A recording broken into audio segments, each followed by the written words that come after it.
Hello everybody, and welcome back for more Let's Play Banjo-Tooie. In today's episode, we're going to go ahead and finish up Glitter Ultramai for now, just to get the rest of the jiggies that we can get here.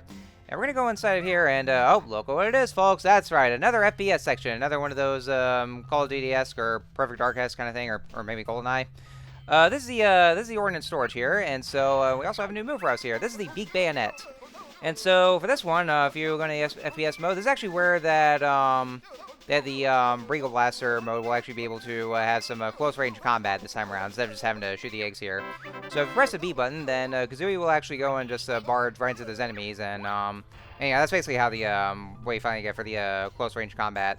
And it's actually what's required to go a little further into this one, because for this one here, when we go to the Ordnance Storage, we are definitely going to need that for this next objective that we need to go to. So we have Bully and Bell talking to us again here, so saying that a nasty bunch of the TNT sticks have escaped from the box, and right now they're threatening to blow up the mine.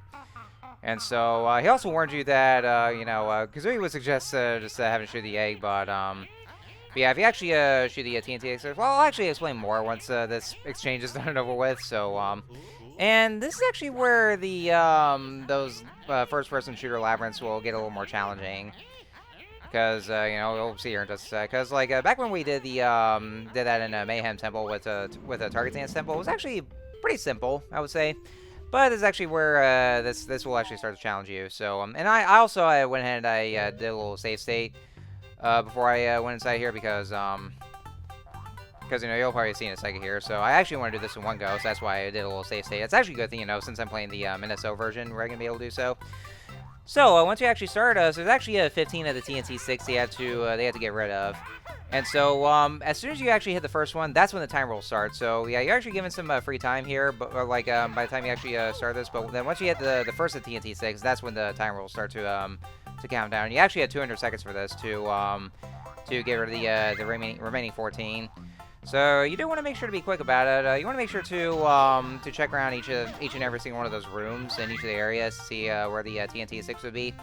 And like Bully and Bill just said here, if you actually you want to make sure not to shoot the TNT sticks with the egg, because if you actually do so, then somehow they'll all be linked together, and then the entire the entire mines will. Well, actually, I think just one of them will actually explode the entire mines, because I guess they have much power here somehow. So, so yeah, make sure you don't shoot them with the eggs, otherwise it'll blow up, and then you have to start this all over again. And it's also the same thing when the timer reaches 0, because then that's when you start all over again. So you want to make sure to be quick about it. And then the way to actually kind of distinguish where the TNT sticks are is that you actually hear some boing sounds if you get close to the room. So that actually indicates if that you're nearby a TNT stick. So you're just going there, and then all you gotta do is just use the Beak Bayonet to beat them. That's actually the only way to beat them. That's why you wanna make sure you learn that move from Jam Jars before you proceed to the Ordnance Storage. Hey, I know they got the fire eggs on, and you know that's even more dangerous. So, but I don't tend to use them because you know I already know the rules here. You also notice that as the timer actually goes down, the music will gradually get faster, because actually it just kind of gets off the pressure.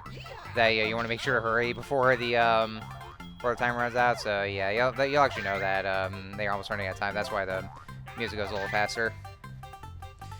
But yeah, it's basically the only objective here. And yeah, this is actually where things get a little more challenging, because you know, as since we're at the second part of the those FPS labyrinths, then you know, it actually gets more challenging, because you know you'll be under a time limit. You want to make sure to yeah to be careful of the Billy Bobs around here, because they'll try to hinder your progress as well. And now we have two of the TNT sticks left here. So and it's always one of those things where, you know, if I don't have very many left, or like 2 or 1 left, then this is actually where I start to get a little stumped and try to find where the last one's located, and I kind of go a little stuck as a result.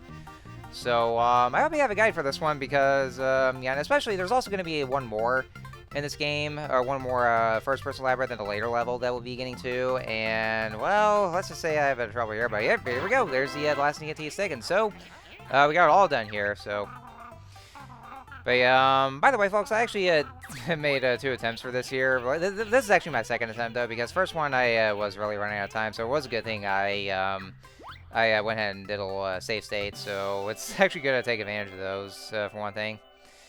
Because if not for the fact that that this game wouldn't be released on the NSO, then like I said, I would still be playing the N64 version regardless. Like even if I did have the Xbox ports, but I would still play the N64 regardless.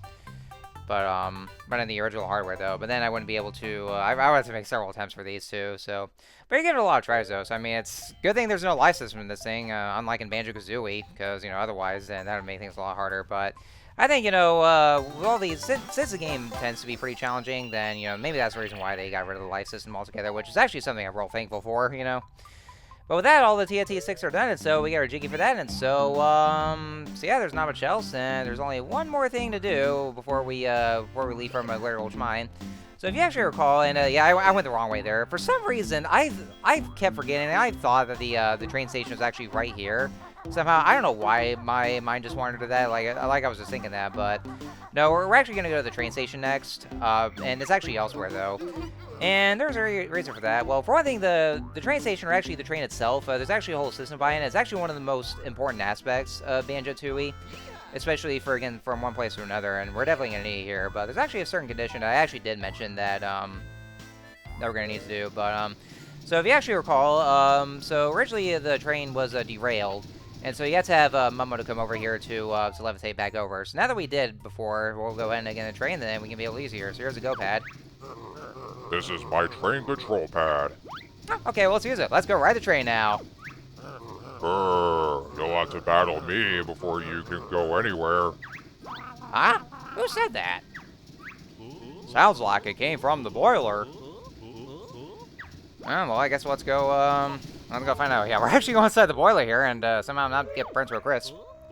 I wonder what's under that big pile of coal in the corner. Maybe it's a Jiggy. Let's go find out. Oh, hey, Old King Cole, Grubby Boiler Monarch. All right, so yep, got a boss fight here, folks. Who dares enter Old King Cole's boiler? I'm Banjo, and this is Kazooie. We want to use your train. You would, huh? In that case, I'll fight you for it. But you're supposed to be a merry old soul. Not me, pal. But you'll soon be feeling my merry old soul on the top of your puny heads.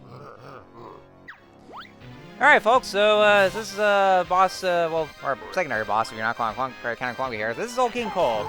Now, Old King Cole is pathetically easy here. And so, yeah, like, very much easy as you see here. And yeah, his arm fell off here. No great loss. I still got another. Alright, so basically, all you gotta do, though, is just shoot the eggs at him. That's it. All you gotta do, just shoot the eggs, and that's all there is. He just goes around, and this is the only method of attack, just by hitting things up here, and you'll lose your hair. But I don't need arms to be you. Well, yeah, it was like, just from scratch. And there's also a time limit as well, but yeah, plenty of time, though. So, I mean, you really have nothing to worry about for this boss. That's just all there is. Perhaps we should sit down and talk about this. You actually kind of agree to this one, though. So, yeah, we're still going to beat your ass anyway. Yeah, all his left is just his legs here. So, yeah, that's all you gotta do. Just keep shooting, and then there we go. Okay, perhaps I'll let you use my train after all. But don't you dare hit anything. I've only just polished. And just like that, then we got the Jiggery here, and so there we go. So that's all you gotta do. That's basically what the whole boss fight entails. It's pathetically easy. So all you gotta do is just shoot the eggs, and then that's it. That's all there is to it. Yeah, whenever he heats up the whole boiler, then you want to make sure not to hit the lava that's around here, because you'll get hurt. If the timer runs out, then the heat will be permanent, so you have to hurry and actually just shoot him down before you run out of air.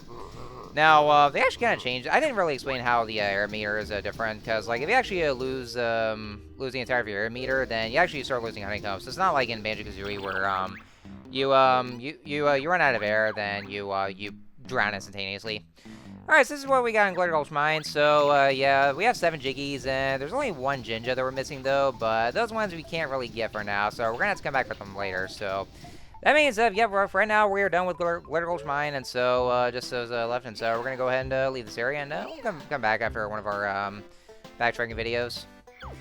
But yeah, I guess they intentionally made Old King Cole pretty easily, or pretty easy actually, because or for the boss fight itself, because for one thing, since we're gonna be needing that train to get from one level to the other, and so they actually have to make this easy, so that way they're gonna be able to use it. So this is one of the most important aspects here. And so with that, we're gonna be done with Glitter Ultramite for now, and so I'm gonna want to go ahead and end things off here. Next time on Let's Play Banjo-Tooie, we're going to go do the usual thing, where we're going to do our post-level cleanup, just by going back over and do some more backtracking and get all the stuff here. And also, we'll be going back to Mayhem Temple to get the jiggies that we couldn't get, so that's going to be part of it too. So, with that said, I will see you guys next time.